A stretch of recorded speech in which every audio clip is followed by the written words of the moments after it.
L'une des stratégies qui a fait le succès d'un paquet de marques, c'est de dire plus c'est cher, plus c'est de bonne qualité et plus ça se vend. Tu as un mix qui est différent, fait d'authenticité à un prix accessible. J'ai coutume de dire qu'on est la plus petite des grandes marques suisses. C'est quasiment l'ADN de la marque. Pas type militaire, les montres pour les militaires. Il y en a un qui nous a écrit pour expliquer qu'une balle d'AK-47, elle est venue frapper son OW. Et le chirurgien de l'unité, il a confirmé qu'elle avait sauvé son poignet. On a voulu, disons, imposer un niveau de qualité supérieur à la moyenne. Et donc, nos montres de pilote sont étanches à 300 mètres. Les montres de plongée chez nous, c'est 1000 mètres. Tout naturellement, la marque s'est imposée chez ses militaires et professionnels. Et ça va jusqu'à la NASA. On a équipé 3 dirigeants de la NASA, probablement une quarantaine d'ingénieurs et au moins un astronaute. Ce programme vous est présenté par Dailyshoes, la première plateforme d'avis clients sur les montres. Des milliers de passionnés comme toi partagent leur avis sur leurs montres pour aider les autres à faire le bon choix. Rendez-vous sur www.dailyshoes.com pour raconter comment tu aimes ta montre. Salut Charles. Hello Xavier. Je suis ravi de t'accueillir dans le Kit Montre entre amis. Mais moi aussi, je suis ravi d'avoir fait le déplacement. Eh ben c'est beau les amis, vous savez pas, avec Charles, on se parle depuis quasiment avant le Covid. T'es un des tout premiers, t'es la première marque à qui j'ai parlé du projet de la plateforme. Mais là on est sur YouTube et Charles est venu avec 4 olé chez le bâche. Tu vas nous raconter l'histoire. L'histoire de la marque et ton histoire à toi. T'es venu avec quelle montre à ton poignet? La 350 CI. Ouais, qui est une montre inspirée clairement, et elle a été faite en collaboration avec un spécialiste de cette moto. Bref, de la moto qui équipe l'armée suisse. Ouais, Ondor 350. Tu me l'as fait essayer? Ah, il a hésité, il ne le sait pas, mais si elle me plaît, je risque de repartir avec. J'ai ramené une vintage. Les amis, si vous regardez bien, c'est le même ADN en termes de bracelet de l'un de tes modèles, 8801. Je ne sais pas s'il y a dans la pochette magique cette montre-là, mais je voulais te faire plaisir, j'étais un fan de vintage. Ah, toi, t'as le droit, j'essaie. Que je l'adapte dans ma poche. Ah, pas mal, comme ça on fera un bel échange. Alors, fais voir celle-ci. Alors, la 150 CI, ça, c'est une moto, ça. Oui, pour CI, pour conduite inversée. Ouais. Et celle-ci a une particularité en plus, c'est qu'on insère une série dans la série pour un régiment des US Army, enfin une unité des US Army, qui est une unité héliportée, qui s'appelle les Ugly Angels. Et tu remarqueras au dos de la montre le gravage de leur logo qui figure sur leurs hélicoptères et sur leurs uniformes. Que je comprenne bien, donc c'est un modèle qui est au catalogue, il y est sur ton site internet, 350 CI, et celle-là, c'est une série limitée spécifique que tu as fait pour les Ugly Angels. Ils sont aussi ugly que ça, ces Angels? Bon, le colonel n'était pas si moche, mais il m'a envoyé sa photo. Il s'appelle Christian Cunningham, ça fait très authentique. Comme Richie Cunningham dans Rapid Ace. Ça. Et donc voilà, il connaissait la marque, parce que son père en avait eu, et il lui a demandé pour leur unité de faire une montre dédiée. Et on a eu mon plaisir à travailler sur ce projet. Alors, vous le savez, les amis, Charles, c'est un... Enfin, vous le savez ou vous le savez pas, c'est un fan de montres vintage, pas que des montres dans le vintage. Peut-être qu'on en parlera tout à l'heure. Collet chez Delash est partenaire de la plateforme Dailyshoes. Vous pouvez retrouver des avis dessus si vous en avez une, bien évidemment. C'est le moment de le faire. Si on prend cet angle un peu business concernant cette série limitée, c'est un appel entrant. C'est ce colonel-là, Cunningham, qui a contacté la marque. Où ça fait partie pour toi d'une façon de valoriser l'ADN militaire de la marque que de faire des séries limitées? Alors, la marque a une activité militaire et associée, montre professionnelle, qui représentait 90% de sa production dans les années 60. Ouais. Et on a continué cela. En fait, bien souvent, les unités militaires, etc., nous contactent via un programme spécial chez nous qui s'appelle MEP. On donne des conditions spéciales, en fait, on accorde des conditions spéciales aux militaires ou aux unités qui travaillent pour la société. Ça peut être aussi des ambulanciers, des gardes forestiers, des policiers, dont un an de garantie, une remise à an de garantie et d'autres petites choses. Et bien souvent, les gens qui bénéficient de ce programme montrent leur commande, ils ont commandé aux autres personnes dans l'unité, et ça débouche, on est en discussion avec l'unité italienne, l'unité aéroportée italienne, comme ça, ça débouche souvent sur une commande spéciale. La commande spéciale, ça veut dire que là, ce sont les membres de l'unité surnommée Ugly Angels qui pouvaient la commander à des conditions spécifiques, mais il fallait faire partie de cette unité. C'est ça. Ok.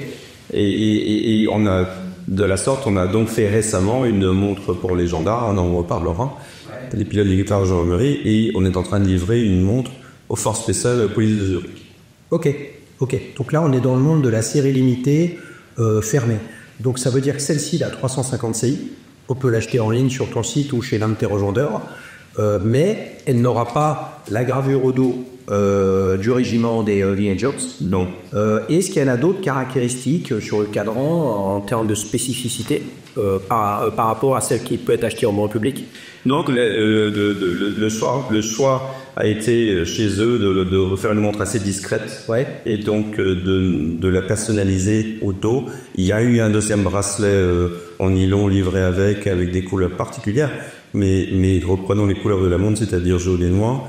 Mais dans ce cas-là, les modifications sont arrêtées à ça. Maintenant, il y a d'autres clients qui, eux, nous font des demandes beaucoup plus techniques et avec plus de modifications. Ok. Là, on est dans une couleur un peu moutarde kaki, qui va parfaitement d'ailleurs avec ton gilet. C'est la couleur de la Norton, ça? Ou c'est la couleur de l'armée suisse? C'est ça. En fait, c'est la couleur de la Condor 356. Condor de l'armée suisse. Ok. Voilà. On s'est inspiré des sacoches. Ça devrait quand même avoir des sacoches. Ok, je comprends. Quand on la regarde comme ça, ça fait pas mal de mois, si ce n'est d'années, qu'il y a des avis. C'est aussi comme ça qu'on a enclenché la conversation avec Charles. Je pense à Romain qui a une P104 de mémoire. P104, c'est bleu et orange, c'est ça? Elle est noire et orange. Au noir et orange, c'est ça. Avec cette aiguille des minutes très caractéristique, fait de petits carrés. On retrouve ça, j'aurais envie de dire, comme l'une des signatures de la marque. On peut dire ça ou pas? Je vais dire juste que c'est ces aiguilles équipes Capodel de la marque, dont la 100 qui n'est plus au catalogue, mais effectivement, ça donne une signature lumineuse la nuit, donc grâce au Luminova, qui est très intéressante et qui rend qui rend la distinction des deux aiguilles minute et heure plus facile. Dans l'intro, tout à l'heure, je disais Olech et Vache, c'est comme ça que ça se dit? Olech et Vache, tu es presque. Olech et Vax. Olech et Vache. Et Weiss, 1956 Zurich, mais toi, t'es arrivé plus tard. Et donc, justement, dans ce que tu proposes là, cette aiguille très caractéristique, comme ça, j'aurais envie d'appeler l'aiguille Tetris ou Breeding, entre guillemets, tu vois, au Skyscraper. C'est le fruit d'héritage du modèle de la marque, ou c'est quelque chose que tu as amené toi sur ces nouveaux modèles? L'idée n'était pas de faire des copies conformes de modèles historiques, simplement de s'en inspirer en rajoutant une touche un peu plus contemporaine. Et on retrouve ça sur le retrait de nos modèles. Sur certains modèles, on perçoit clairement un lien avec un modèle du passé. Sur d'autres, c'est plus diffus. Donc il y a un lien plus ou moins direct avec certains modèles du passé, mais on n'est jamais dans la copie conforme. Là, on a une montre. T'as une lunette qui tourne dans les deux sens, un bidirectionnel. On a un boîtier qu'on pourrait qualifier de skin diver en termes de look. Tu partages ça ou pas? Nous, ça n'a pas tout à fait un skin diver parce que l'entrecorne est courbe et non pas droite. Mais effectivement, elle reprend les codes de pas mal de montres de YMG ou de montres sportives des années 60. C'est ça, voilà. Donc pas de crown guards comme à l'époque. Et je crois que ce modèle, comme en fait tous tes modèles, sont tous au moins étanches que 300 watts. C'est ça. On a voulu, disons, imposer un niveau de qualité supérieur à la moyenne, et donc nos montres de pilote, par exemple, sont étanches à 300 mètres, ce qui fait qu'on a quelquefois des réflexions curieuses, d'un journaliste, par exemple, qui nous a demandé pourquoi on n'équipait pas de lunettes de plongée nos montres 300 mètres. On m'a expliqué, ce ne sont pas des montres de plongée, ce sont des montres de pilote. Les montres de plongée chez nous, c'est 1000 mètres. très bon. Toujours des questions parfois farfelues. Nos amis journalistes, et bien sûr, c'est une façon, toi, d'exprimer ce qu'est la marque des montres professionnelles, issues d'une histoire professionnelle, robuste, faite pour un usage principalement militaire. Comment tu résumes la marque Oleg Weiss. En fait, la marque a lancé des gammes de produits très robustes dès le début, en utilisant d'ailleurs les mêmes fournisseurs que les plus grands, que Omega ou d'autres marques de ce type, dans la région du LOC, dans le Jura suisse. Et les mêmes assembleurs, et ainsi de suite. Et très très vite, les militaires sont venus à la marque parce qu'ils ont constaté que c'était une montre très solide et affichait un prix inférieur à ceux des grandes marques concurrentes, Breitling ou Omega. Et donc le succès est venu, tout naturellement, la marque s'est imposée chez ses professionnels, chez ses militaires et professionnels, et ça va jusqu'à la NASA, puisque on a équipé 3 dirigeants de la NASA, probablement une quarantaine d'ingénieurs et au moins un astronaute. À quelle époque? Donc là, on est dans les années 60. Au moins un astronaute dont sur la photo officielle de la NASA, on peut parfaitement identifier son O2. Je comprends. Surtout, j'imagine en plus que si c'était une photo de la NASA, ça devait être un Hasselblad avec une grosse résolution et qualité. Donc, l'avantage de la NASA, c'est que tu peux obtenir un dégât résolution. Mais oui, parce que ses amis, l'histoire de la Speed avec la NASA, il y a la même avec la Hasselblad 500 LM, 500 CM, je me souviens plus, etc., qui est quand même l'appareil avec lequel les photos ont été faites depuis la Lune et sur la Lune, n'en déplaise aux grincheux qui n'y croient pas qu'ils y sont allés. Tout à l'heure, je disais que les passionnés qui mouillent quand même le maillot dans l'horlogerie connaissent tous au moins de nom et avec quelques visuels la marque, mais pour le grand public, c'est une marque obscure où on en a peu ou pas entendu parler. Ça vient, du fait que, en fait, c'est une équipe, des fondateurs, dès le début, qui se sont positionnés sur une militaire. Et pas pour pétailleurs, de toute façon, les montres de plongée dans les années 50 ou 60 se vendaient pas au grand public. Non, c'est une marque qui est à l'opposé du bling-bling et de la montre de Gilles empierrée, etc.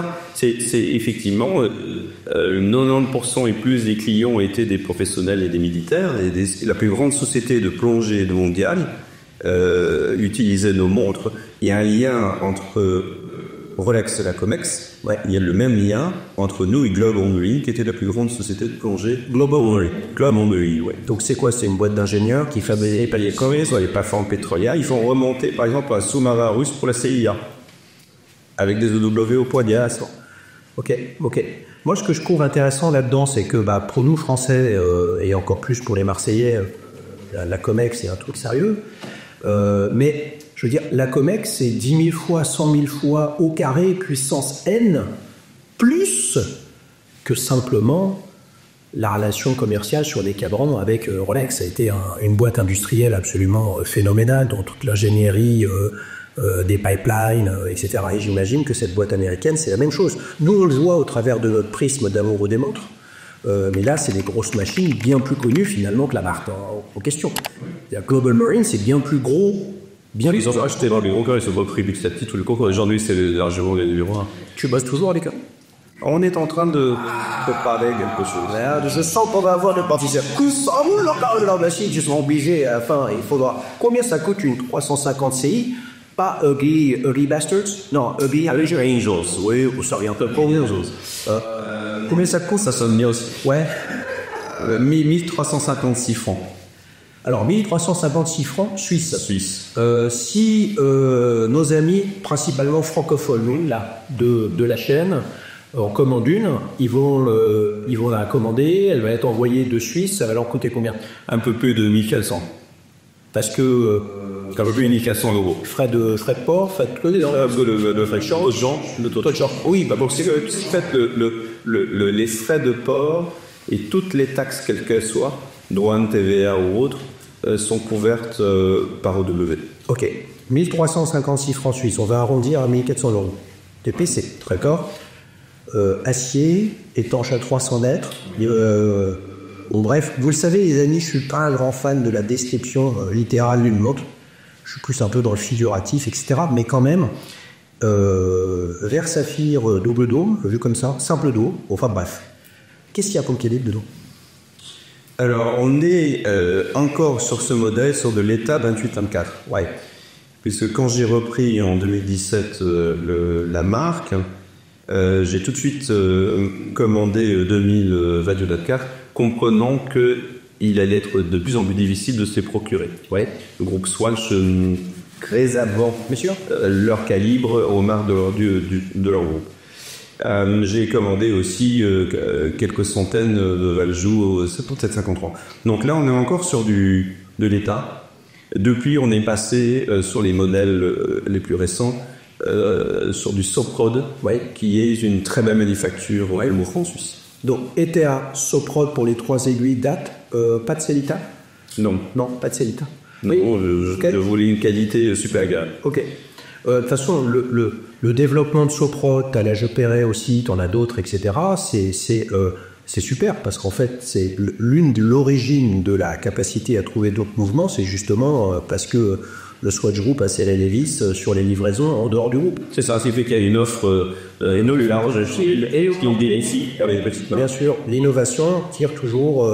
L'innovation ou la contrainte réglementaire, ça permet d'avoir des acteurs qui se développent et qui proposent des choses intéressantes.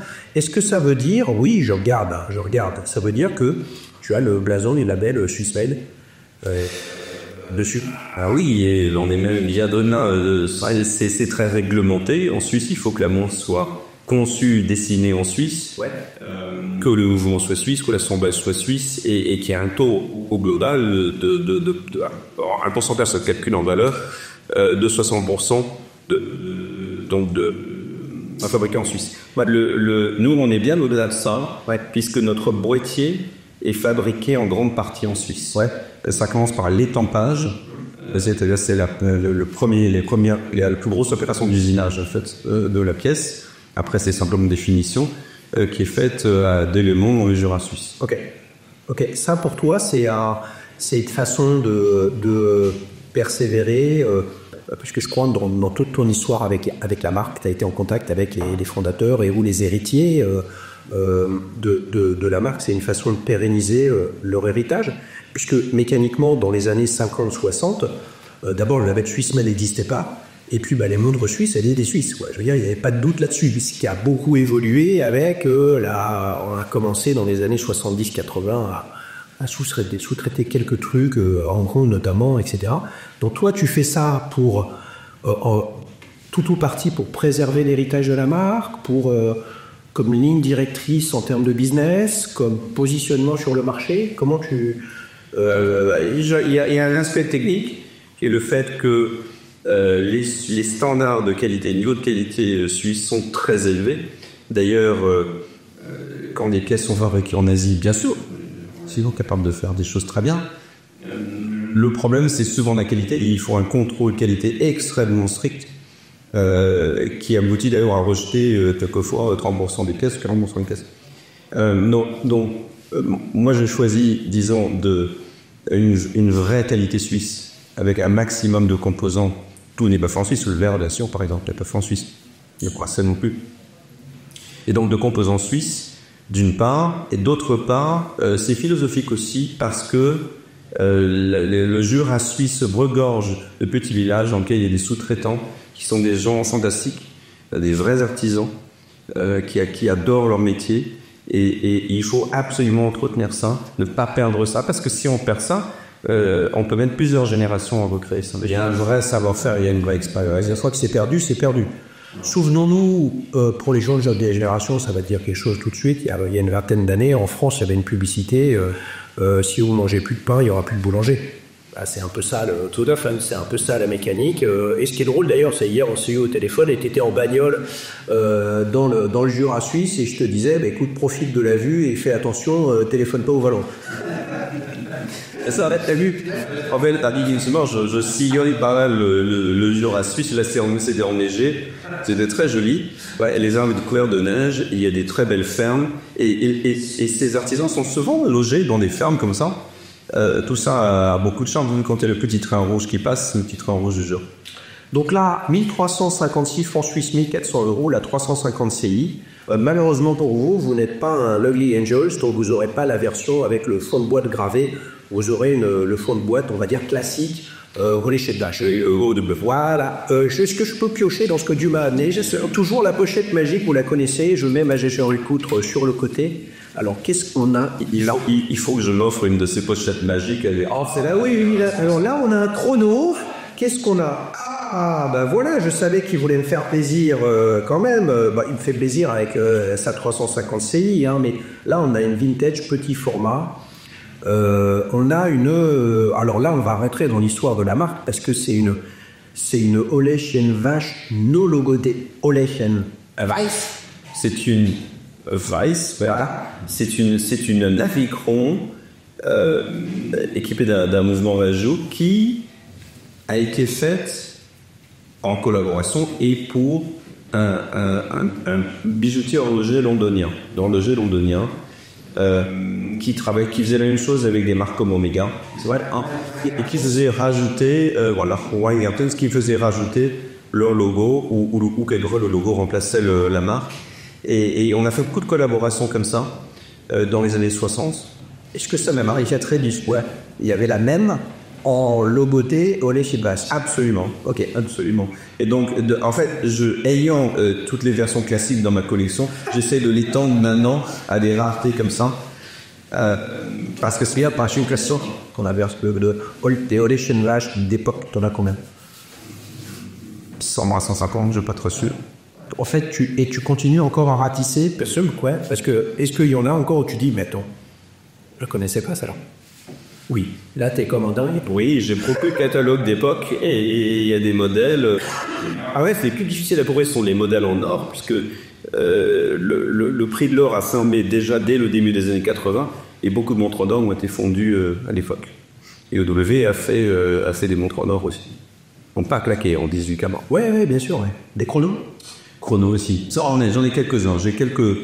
OW a exploité plusieurs marques dans aviation, collaboration avec Breitling, et j'ai racheté à Mme Molek des chronos en 18 carats neufs de stock à plusieurs reprises, et qui sont des montres magnifiques. Et il y en a une dans la pochette? Peut-être? Non, on fera une session. Ah, on fera une session. Madame Molek, c'est l'héritière. Quand tu la vois comme ça, c'est la veuve de Almer Weiss. Alors, Mme Olek est la veuve de Joseph Olek, okay. et Joseph est décédé en 2000, et Mme Olek est décédée ce printemps, mais je suis toujours en d'excellentes relations. J'allais chez elle prendre le café et gâteau maison, quelquefois ils faisaient des petits sandwichs au saumon aussi, et on passait un très bon moment à évoquer le passé, à regarder ses montres. Je suis toujours en contact avec son fils et son petit-fils, qui habite à New York, et qui devient actionnaire cette année de manière à continuer le fil familial de cette histoire familiale. Ouais. Alors justement, toi, t'es arrivé, tu es pas de la famille ni Olech ni Weiss. T'as racheté la marque, je crois, en 2017. Attendez, j'ai un problème avec mon micro. T'as racheté la marque en 2017, mais ça a démarré bien avant. Comment tu t'es retrouvé à faire du business avec la marque, puis après te dire, je vais racheter? Ou en tout cas, je vais spécialiser l'ensemble. Racheter étant pas forcément le bon terme. Alors, je vais essayer de faire court parce que c'est en fait une longue histoire. Ça démarre en 93. Je sors de ma première foire de Bâle. J'étais émerveillé par tout ce que j'avais découvert. Attends, bouge pas. 93, c'est 93. 93, pardon. Et je sors de ma première foire de Bâle. J'étais émerveillé. Je connaissais, bien sûr, je commençais à collectionner à l'âge de 15 ans. Donc je connaissais déjà les montres. Et en sortant, en quittant la foire, je me dis qu'un jour j'aurai ma marque suisse. Et puis, on sait ce que tu faisais. J'avais une société de négoce en Suisse qui exportait dans le monde entier. Des montres? Non. Aussi. Si j'en avais l'occasion, bien sûr. Et donc, je me dis. La société suisse est venue à Rennes et j'exerçais ce métier. je me dis, donc j'aurai une marque suisse, et je me mets à chercher avec plus ou moins d'entrain. Et puis, à la réflexion, je dis, mais je collectionne déjà dans ma collection, il y a déjà des OW de Kevax. Et je me mets à faire une recherche sur la marque. Mais sauf qu'on est avant l'ère Internet, aucune publication dont on parle. Il n'y a pas de magazine qui en parle, etc. Il n'y a pas de chose. Et donc, je trouve rien. Et j'ai trouvé une mention au musée de la Chausson. Mais c'est tout. Et donc, j'ai continué comme ça un peu mes recherches jusqu'à ce que Google apparaisse. Et là, j'ai fini en 2005 par rencontrer Albert Vass. Donc, ça m'a pris 12 ans, en fait, pour trouver reprendre contact avec la marque. Et ensuite, les discussions ont commencé assez vite avec Albert. Déjà, je suis devenu son distributeur français. Bon, c'est un pire gros mot, parce qu'en fait, j'en vendais à des amis et des connaissances, quelques dizaines par an. Mais je guillemets si peu, parce que à cette époque-là, c'était déjà très compliqué en 93. Ça n'a pas dû s'arranger avec le temps, ou parce qu'il en faisait peu et que finalement... Parce que c'était une deuxième activité pour moi et je continuais mon métier de... Oui, mais Olé Kevax, c'était l'oratif. Alors, en fait, la marque est passée de 10 000 montres par an dans les années 60, les grandes années où il livrait des milliers et des milliers de montres au Vietnam, aux Américains en Vietnam. À cette époque-là, la marque est tombée à environ 1000 montres par an et ça continue à chuter. En 2005, la marque était tombée à environ 1000. Oui, parce que la montre électronique des années 50, 60, Lieb, Hamilton, etc., puis le quartz, fait que les dotations militaires avaient tué qu'un sens. En fait, contrairement à beaucoup de marques W, a survécu à cette époque grâce aux aviations, entre autres. Mais le volume d'affaires, c'est réduit. Le volume d'affaires, c'est nettement réduit. Et j'ai initialement été le distributeur français. Les discussions ont commencé assez vite sur la possibilité de reprendre la marque, mais elles ont duré 12 ans. Et ça n'est qu'en 2017 que j'ai réussi à reprendre l'activité et relancer la marque. Bon, elle existait, mais disons, lui insuffler une deuxième jeune. Donc, quand tu as une cible, en fait, tu lâches rien. C'est-à-dire de 93 à 2017, tu atteins toujours tes objectifs. Ça, pour moi, ça renvoie un signal, en fait, pour tous les amateurs de montres, en fait, c'est que tu es sur un engagement de long terme. Tu fais rentrer dans ton capital le petit-fils du fondateur. Donc, en fait, tu as racheté cette marque par passion, aussi pour faire du business, pour la développer, et quand on développe quelque chose, on pérennise, surtout. Absolument. Pour pérenniser la marque, il faut qu'elle se développe, qu'elle augmenter le nombre de détaillants, satisfaire les clients, sortir des nouveaux modèles. Alors, tu as combien de détaillants dans le monde ? Et on arrive à 30 détaillants. 30 détaillants y compris le Japon. On livre des montres sur... on a regardé ça encore il y a quelques jours. Je crois que c'est 46 ou 47 pays. Ouais. Donc ça veut dire 30 détaillants. On peut dire combien tu vends par an ? C'est une info que tu veux pas... on peut en parler. J'ai coutume de dire qu'on est la plus petite des grandes marques suisses. Ouais. J'ai la prétention de penser qu'OW est une grande et vraie marque suisse, même si les suites des ventes sont limitées, parce qu'en même temps on est très artisanal. On est très très loin de l'industrie tout court. Donc on fait moins de 1000 montres par an. Ouais. On espère arriver à passer cette barrière, mais on sera jamais vers 100 000 montres. On est pas dessus, on reste en un peu familial et artisanal. Donc tu as 30 distributeurs, tu le comptes avec le pro aujourd'hui, tu as 30 distributeurs, mécaniquement ça correspond en fait aussi à ta volumétrie. Et est-ce que ton objectif c'est, avec l'augmentation des volumes, on te souhaite bien évidemment, c'est d'augmenter ta distribution en direct, et là, le réglage est intéressant, et ou de faire des ventes directes sur ton site internet, tu veux mixer les deux, comment tu vois ta distribution ? Alors, l'analyse en fait des ventes est intéressante parce qu'on se rend compte que nos détaillants et Et nos ventes en direct ne sont pas en concurrence. C'est-à-dire que les détaillants sont en général situés en centre-ville et donc vendent à une clientèle principalement urbaine, alors que nos ventes en direct sont celles dans des endroits très reculés, à la campagne, des endroits qu'on ne connaissait même pas, Saskatoon, dans le Saskatchewan du Canada, par exemple. Et donc, c'est très complémentaire.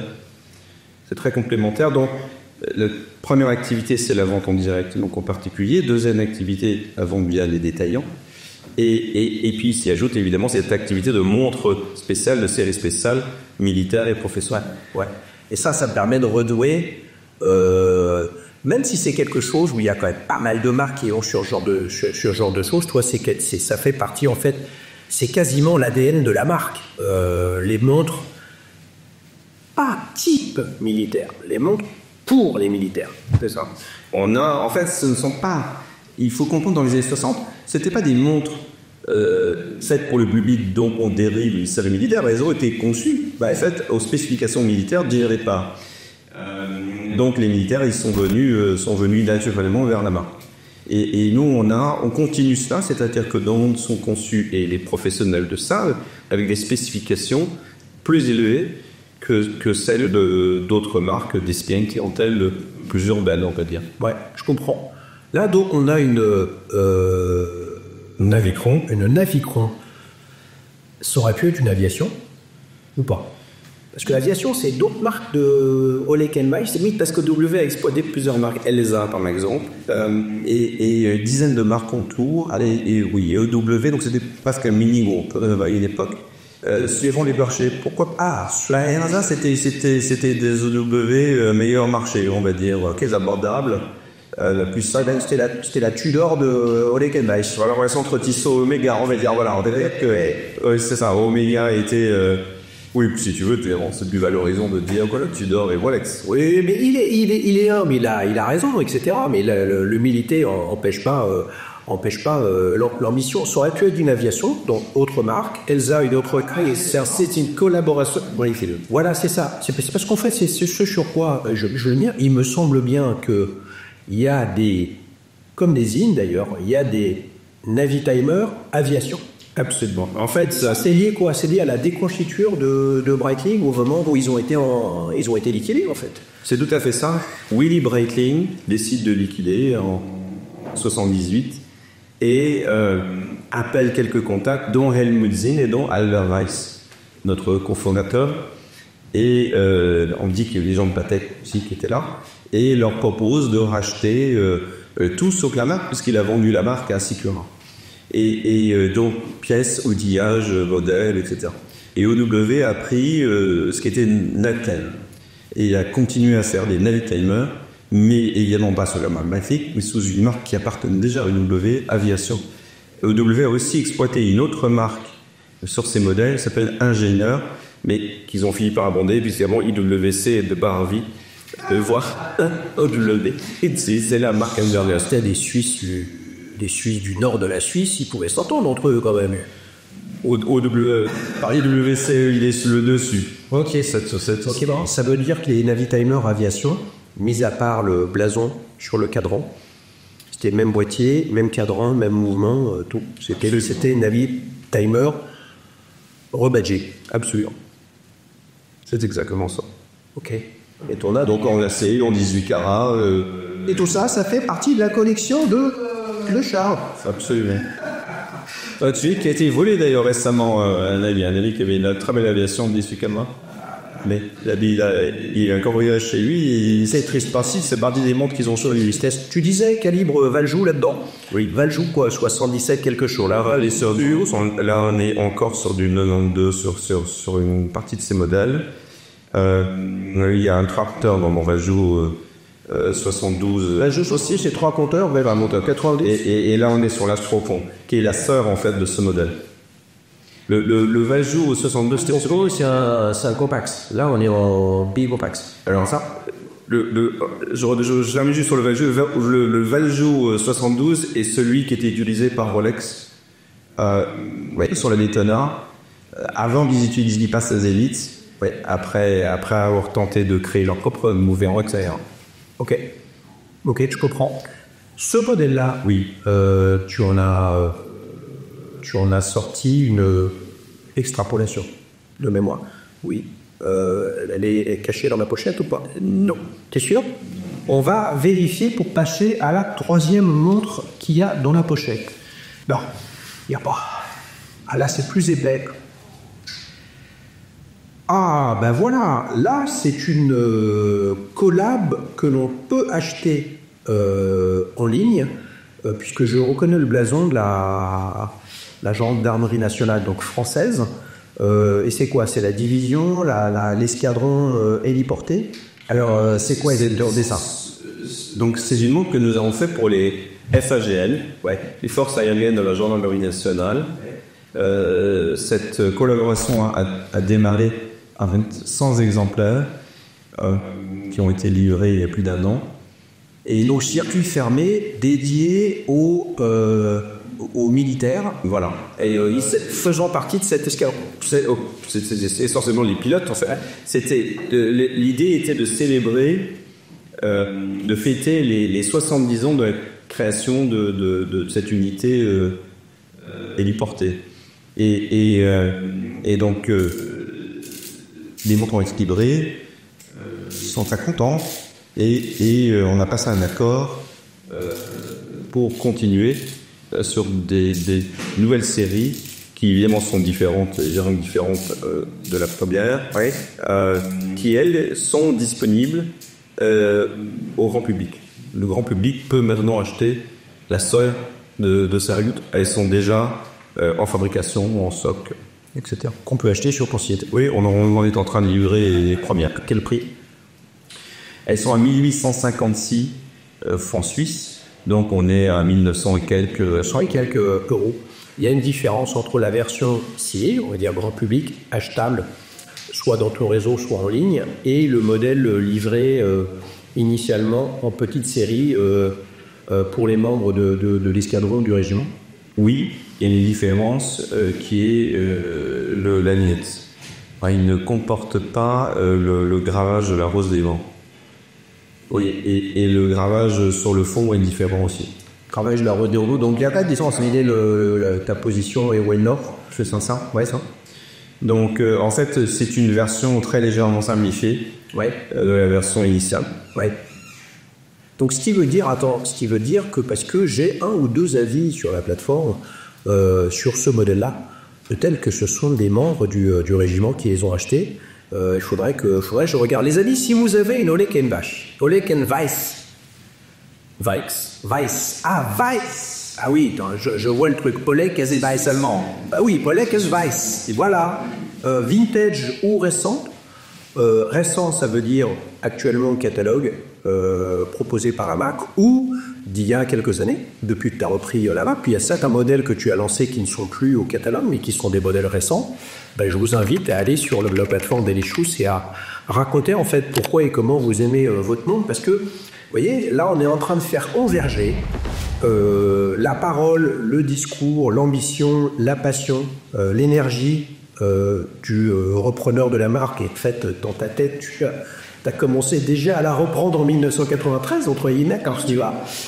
Et on fait converger ce que raconte la marque avec ce que racontent les clients. Et forcément, quand les deux se rencontrent, là, c'est une belle opportunité pour vous de vous dire est-ce que cette montre, elle est faite pour moi? Est-ce que c'est ce que je recherche, etc. Quand je l'ai prise, celle-ci, j'ai tout de suite senti qu'elle était plus épaisse. Puis connaissant quand même ton catalogue, oui, mais celle-ci était étanche à 1000 mètres. Absolument. Et ouais, donc là, c'est 700 mètres de plus que 300 mètres, quoi. Tout à fait. Ça, c'est une... T'as plusieurs modèles étanches à 1000 mètres dans le catalogue? On a effectivement plusieurs modèles. On a la lignée Céline, et même est dérivée en plusieurs modèles. Et on a une autre lignée qui est la Euschenwurf, qui a une lunette sur laquelle figurent les temps de remontée pour les plongeurs. Quand tu dis temps de remontée pour les plongeurs, un peu inspiré, parce qu'il me semble que bien que OW ait fait des carabines, il y avait une lunette justement sur les paliers. Sur les Euschenwurf, justement, sur les versions Euschenwurf. Bon, ça c'est un peu mélangé à la fin. Il y a eu les KMB qui ont eu... En fait, c'est une dérivation de la lignée KME qui est apparue en 64, première montre 1000 mètres. Ouais. Je trouve sous pied de marque, parce que alors là, c'est il y a Jacques Edros qu'on a fait, il y a Philippe, il y a Génie, il y a vous. Qui a annoncé ça? C'est OW. J'explique ça très simplement. La conception et le brevet appartiennent à IEMI. GI en français. Nini Wanch a créé ce brevet et l'a proposé à différents acteurs du marché, et c'est OW qui a signé et financé en fait les débuts de cette montre par ses premières commandes. Donc la première IEMI, c'était une Oleg Bach. C'est ça. Et par la suite, bien plus tard, d'autres marques ont aussi acquis le brevet. C'est que OW a eu une exclusivité à un certain point en fait. Et par la suite, d'autres marques ont repris le brevet.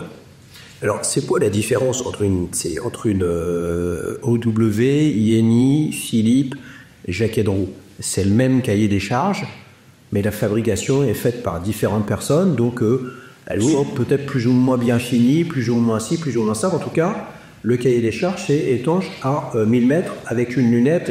C'est le même brevet pour G. C'est le même brevet, c'est-à-dire un boîtier monobloc sans fond.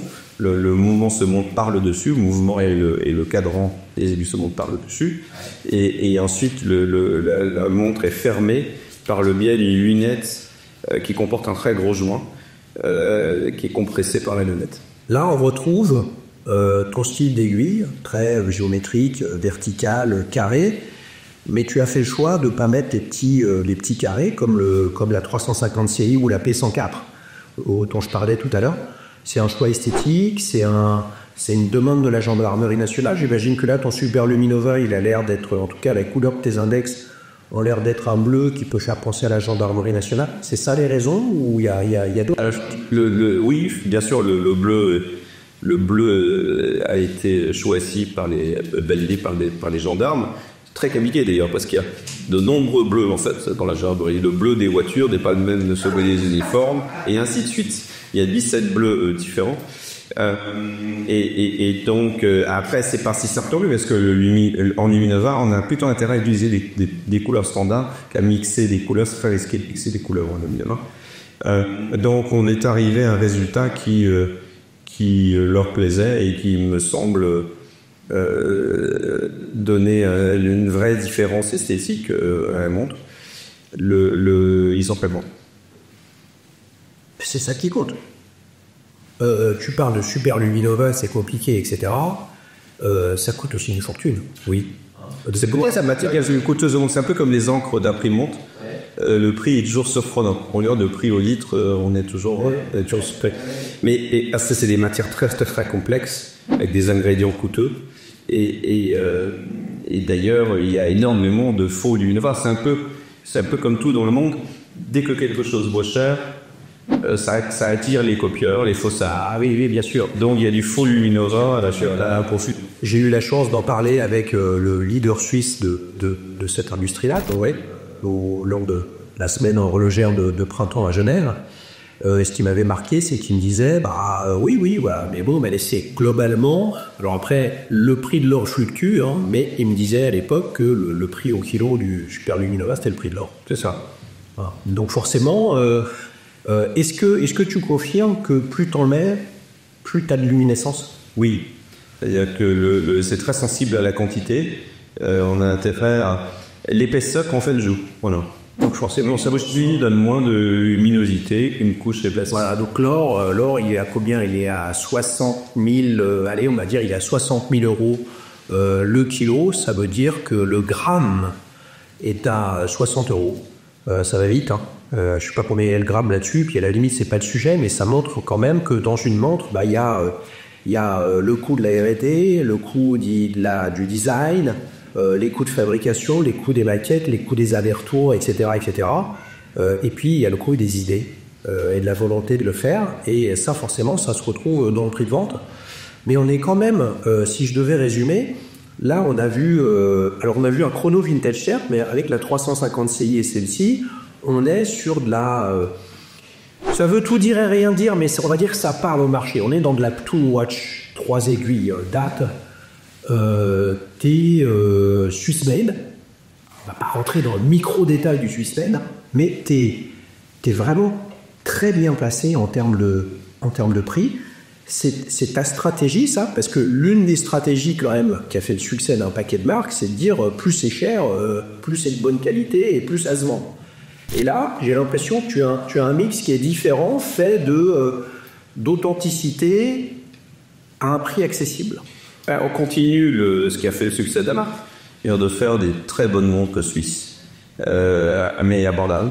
Que les soldats peuvent se payer, parce que le propre du soldat, c'est jamais le mec qui a le salaire d'un chirurgien, tu vois. Alors, sauf que les GRIs, en fait, étaient plutôt bien payés, mais c'était de l'argent de poche, faut pas l'oublier, puisqu'ils étaient assez bien logés sur leur base américaine.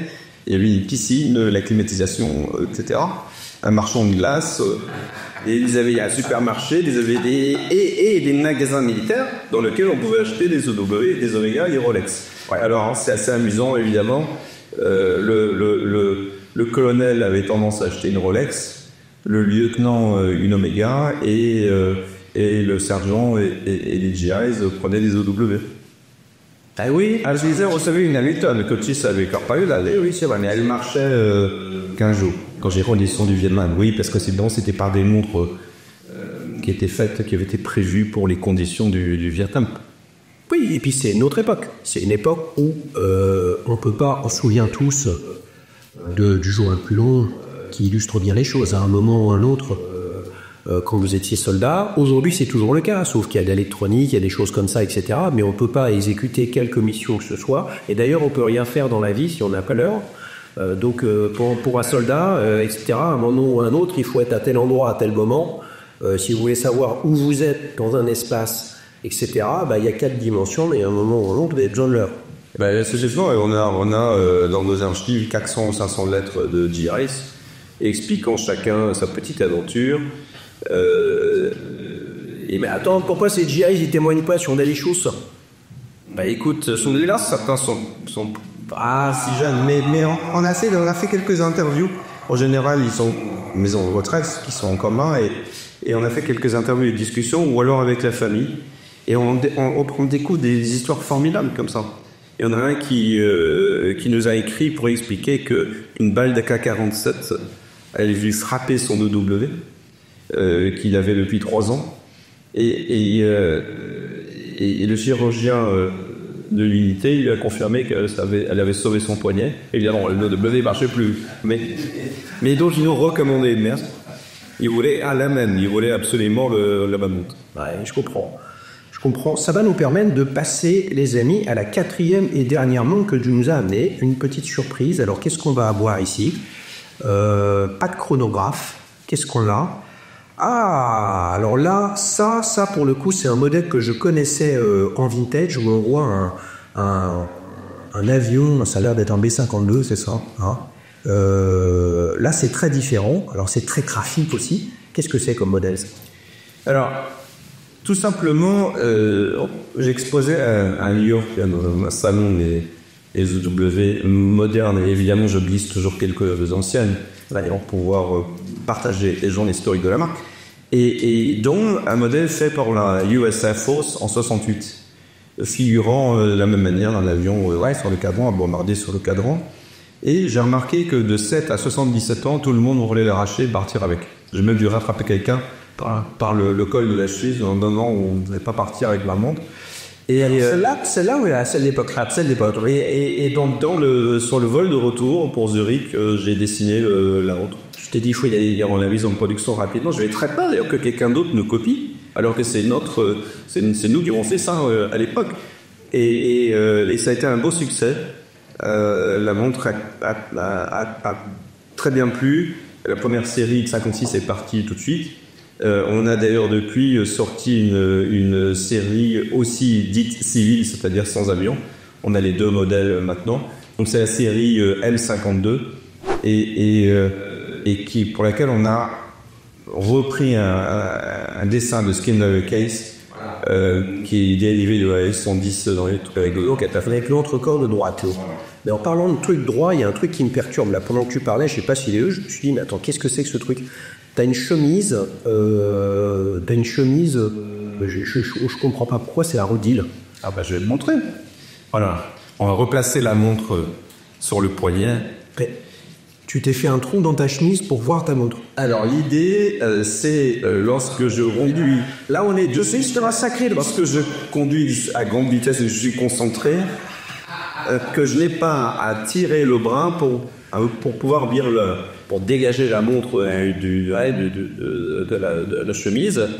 Et ce qui risquerait de faire une embardée sur la route, de faire bouger la main. Ah oui, non, mais c'est pas agricole que je dis. Oui, j'ai fait faire cette chemise en demandant à ce que le poignet ait cette découpe, un peu comme un Illy qui avait des chemises spéciales, etc. Ouais, mais lui, S1-2, alors il l'a porté par-dessus, quoi. Voilà. Et je crois qu'il y a eu aussi une chemise comme ça, une chemise spéciale comme ça. Et donc voilà, je trouve ça très agréable. Et ça, j'emmène voir ma montre. Tu fasses une série limitée avec Daniel Lévy. Souvenez-vous, Daniel qui était venu sur la chaîne Grand Chemisier sur mesure à Paris.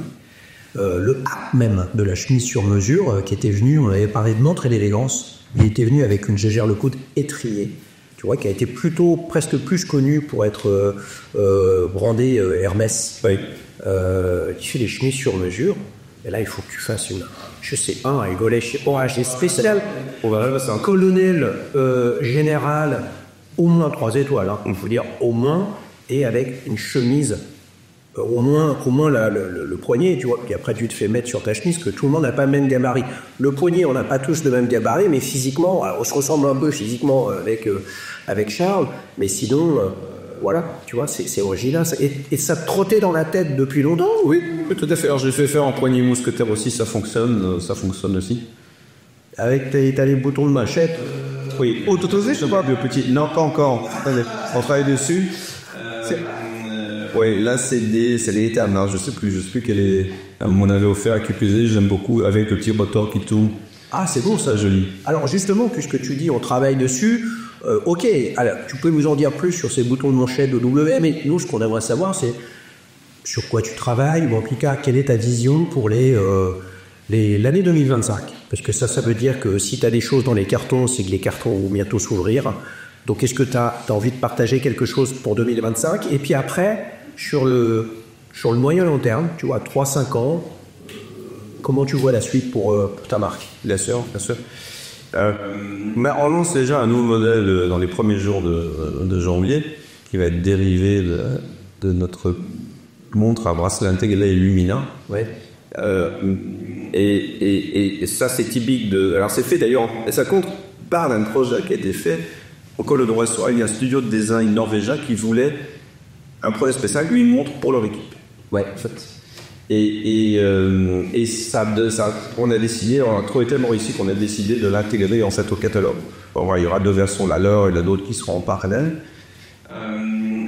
Ça, c'est typique de notre manière de procéder. C'est-à-dire que je m'inspire, j'ai une quinzaine de vieux catalogues auto et je les feuillette en permanence et je m'inspire aussi de modèles de ma collection. Et donc, je reprends une idée là que je modifie. Comment votre libéraliste Thierno studio en région? C'est un appel entrant?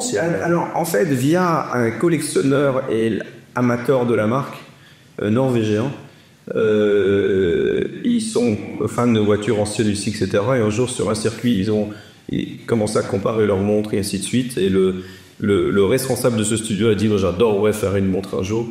Et donc, ce Norvégien lui a dit écoute, il faut faire ça avec OW. C'est bon ça. Et alors, ils sont partis sur... et donc la base de leur réflexion, c'est la 8001. Donc on va dire bracelet intégré aujourd'hui que tu vends en cadran Baringe fumé. Qui est à quel prix? Qui est un 1856 francs. Et qui a la particularité d'avoir un mouvement COSC, un mouvement certifié chronomètre suisse. Ok. Sopron du top. Ok. Donc ça va être une série limitée de la 8001 ou ça va être une extrapolation? Deuxième modèle, qui va avoir un autre nom? Oui, elle portera le nom du studio. On dévoilera ça le début janvier. C'est bien ça. Tu connais le prix déjà?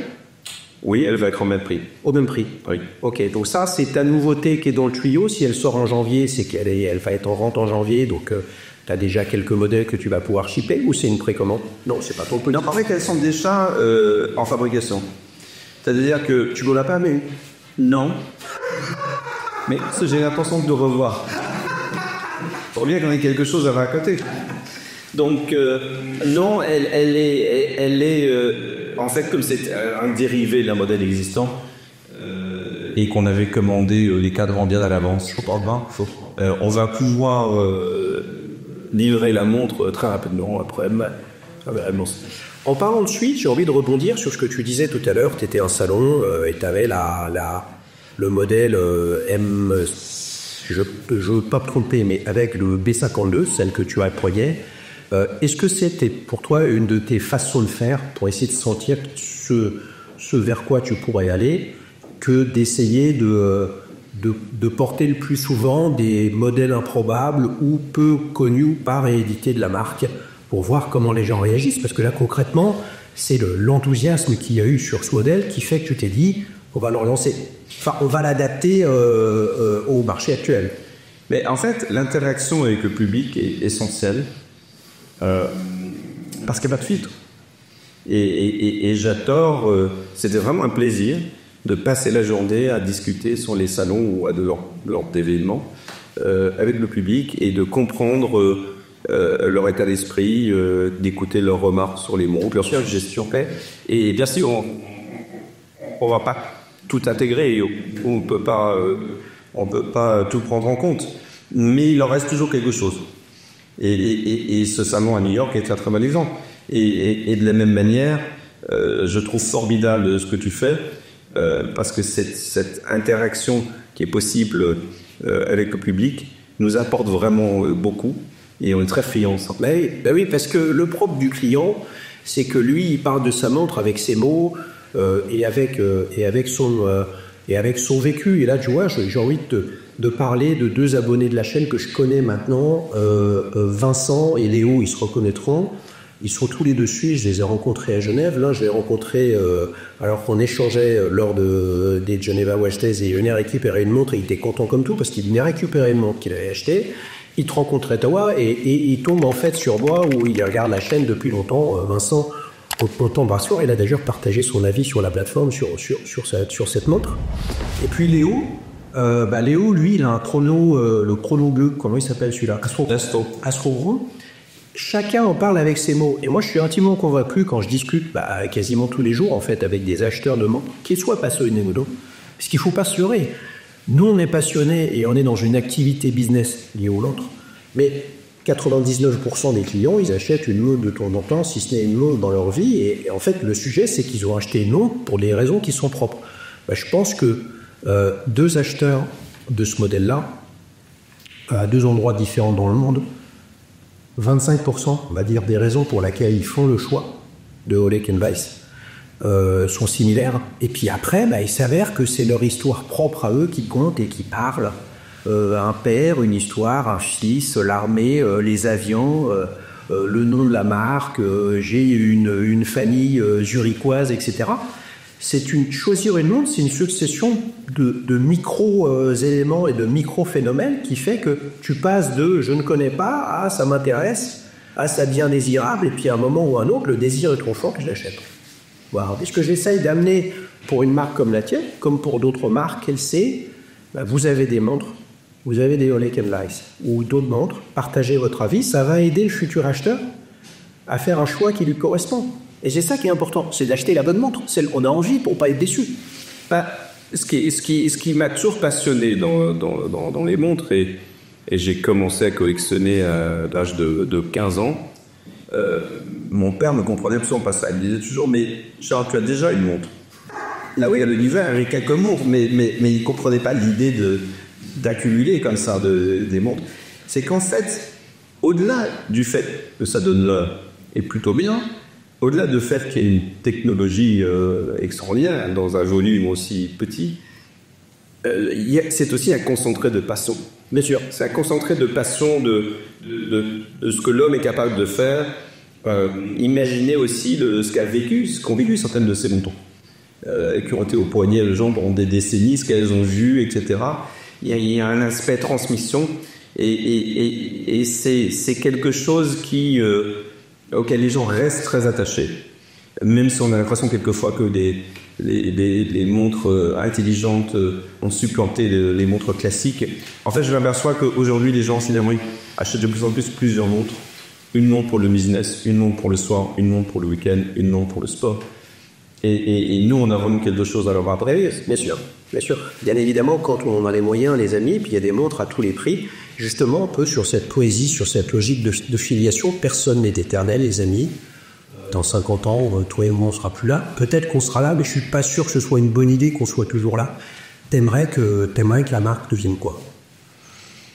Évidemment. Moi, je veux quoi de toi? Comment t'aimerais? Ouais. En fait, j'ai figé relativement l'avenir de ma marque dans un espèce de cahier des charges interne. Et c'est de continuer sur cette droite, c'est-à-dire d'offrir la meilleure qualité possible, une montre véritablement suisse, à un prix que la plupart des gens peuvent s'offrir, quitte à économiser si nécessaire, avec un design qui défie un peu le temps. C'est-à-dire que nos montres ne sont certainement pas à la mode, ni vraiment démodées. Elles sont un peu au-delà de ça. L'idée, c'est d'avoir un design qui est relativement intemporel ou relativement hors des modes, en fait. C'est clair que ce positionnement-là, c'est la meilleure façon de pérenniser quoi que ce soit une montre ou autre chose. La mode, c'est fantastique, mais le propre de la mode, c'est que c'est éphémère. Et toi, tu te projettes dans le temps. Tu t'es projeté dans le temps avec abnégation pour racheter la marque. Tu fais rentrer le petit-fils du fondateur, etc. C'est une vision de long terme. Moi, ce que je trouve intéressant et ce que j'attends en fait, de toute marque, en fait, c'est de la stabilité. Mais pour ça, il faut un véritable ADN, une colonne vertébrale. Et ça, c'est l'histoire de la marque, etc.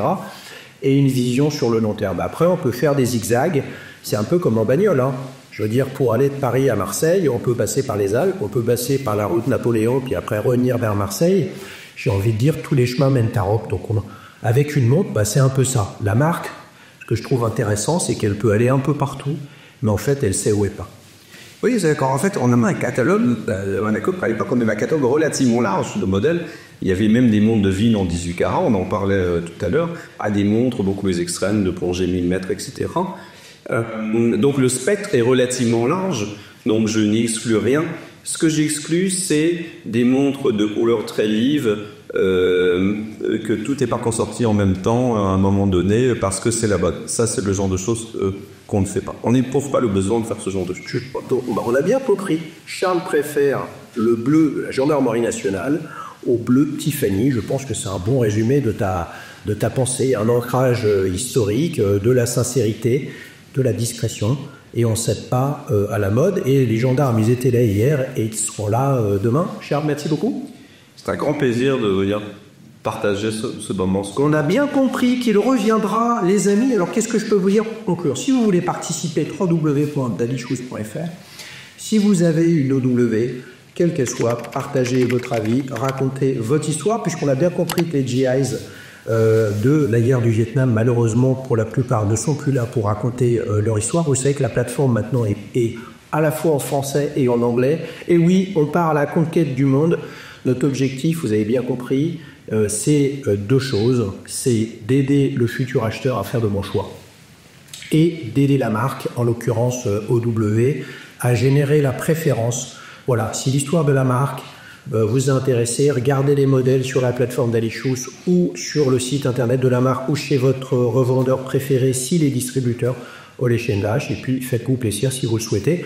En tout cas, on attend avec impatience la nouvelle montre code XXX, je ne le connais pas, qui sortira. Vous savez que les bracelets intégrés, c'est mon kiff. J'ai bien vu que tu étais un grand fan de ma Gégère Lecoutre. Les amis, www.dailyshoes.com. Allez, à bientôt. Ciao, ciao. Un grand merci, Xavier. Ce programme vous est présenté par Dailyshoes, la première plateforme d'avis clients sur les montres. Des milliers de passionnés comme toi partagent leur avis sur leurs montres pour aider les autres à faire le bon choix. Rendez-vous sur www.dailyshoes.com pour raconter comment tu aimes ta montre.